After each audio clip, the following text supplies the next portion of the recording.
there are so many yummy vegetarian options out there. You could try like lentil soup, veggie burgers, tofu stir fry. The possibilities are endless. Olá, meu nome é Lucas e sou um apaixonado pela ciência dos materiais. Hoje vamos mergulhar juntos no universo fascinante das estruturas de carbono, um elemento que, olha, está prestes a mudar tudo que a gente conhece sobre tecnologia.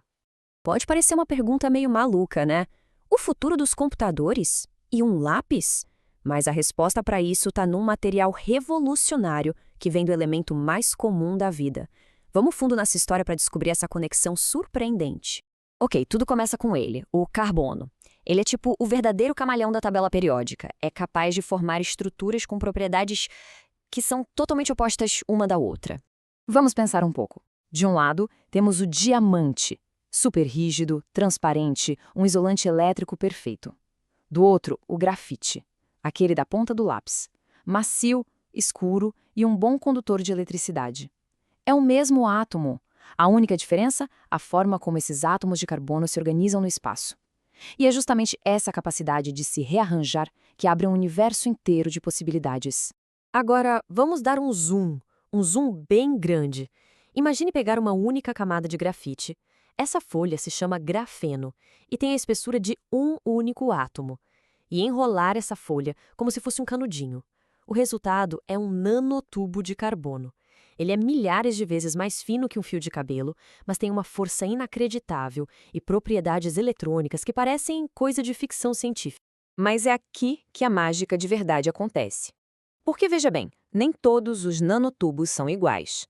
A identidade de cada um deles é definida por uma espécie de código secreto, um conceito chamado quiralidade. E o que é essa tal de quiralidade? Bom, nada mais é do que o ângulo exato em que a folha de grafeno é enrolada. É como se a gente pegasse uma folha de papel, se enrolar reto, vira um cilindro. Se enrolar na diagonal, a estrutura fica torcida, certo? Pois é, essa pequena mudança na geometria é tudo. É ela que define se o nanotubo vai se comportar como um metal supercondutor ou como um semicondutor. E essa diferença, ela é absolutamente crucial. Dependendo do ângulo, o nanotubo pode se transformar num fio metálico perfeito, conduzindo eletricidade quase sem resistência. Ou ele pode virar um semicondutor, que é a base de todos os transistores e chips de computador. Basicamente, a quiralidade decide se o nanotubo vai ser um fio ou um interruptor. Aí que está o grande problema. Quando a gente fabrica esses nanotubos, a natureza entrega uma mistura completamente aleatória. Como o gráfico mostra, uns 2/3 saem semicondutores, perfeitos para fazer transistores. Só que o outro, 1/3 sai metálico. Tentar construir um processador com isso é como tentar montar um circuito com fios e interruptores misturados de qualquer jeito. Simplesmente não funciona. É inútil. Então, o grande desafio para os cientistas e engenheiros nas últimas décadas tem sido justamente esse: como domar essa mistura caótica? Como controlar o destino de cada nanotubo que é criado? Para construir um microchip, é preciso ter controle absoluto. Não dá para trabalhar com uma sopa aleatória de fios e interruptores. A solução para esse caos tem um nome, e é o nome do nosso papo de hoje: engenharia de quiralidade.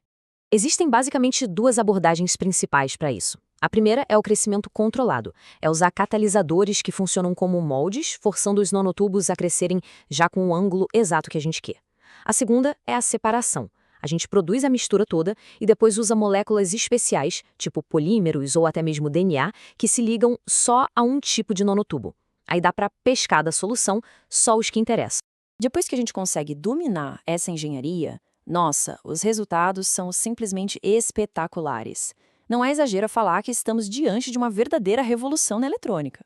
Olha só a velocidade desse progresso. Em 1998, foi criado o primeiríssimo transistor feito com um único nanotubo. Dando um salto para 2019, pesquisadores do MIT construíram um microprocessador de verdade, funcional, com mais de 14 mil transistores de nanotubo. E hoje já existem protótipos que operam em frequências de terahertz, abrindo caminho para a comunicação 6G. Mas por que todo esse esforço? Simples, a recompensa é gigantesca. Um processador feito com nanotubos de carbono pode ser até 9 vezes mais eficiente em termos de energia do que os melhores chips de silício que existem hoje. Isso não é uma melhoria pequena, um avanço incremental. É um salto gigantesco.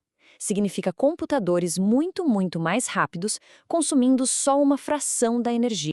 Tá, e na prática, o que isso permite? Pensa em transistores que finalmente quebram os limites do silício. Pensa em eletrônicos flexíveis que a gente pode vestir, como uma segunda pele. Sensores tão sensíveis que conseguem detectar uma única molécula. E, claro, a tecnologia que vai ser a base para a comunicação 6G e o que vier depois. Mas a história, acredite, não para por aí. Essa engenharia de quiralidade está nos levando para a próxima grande fronteira da ciência, o mundo quântico. E se fosse possível ir além? E se a gente conseguisse mudar o ângulo de enrolamento no meio de um único nanotubo? Isso criaria a junção eletrônica mais perfeita que se pode imaginar, em escala molecular. Uma parte metálica conectada diretamente a uma parte semicondutora sem nenhuma emenda.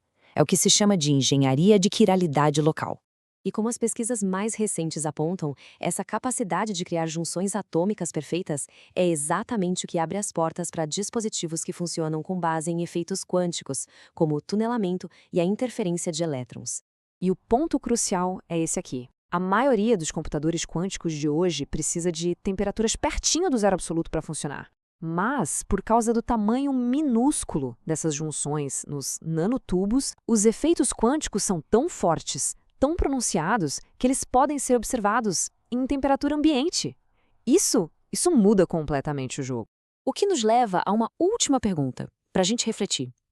A tecnologia que nasceu na ponta de um lápis está prestes a tirar a computação quântica dos laboratórios super resfriados e colocá-la, quem sabe, em nossas mãos.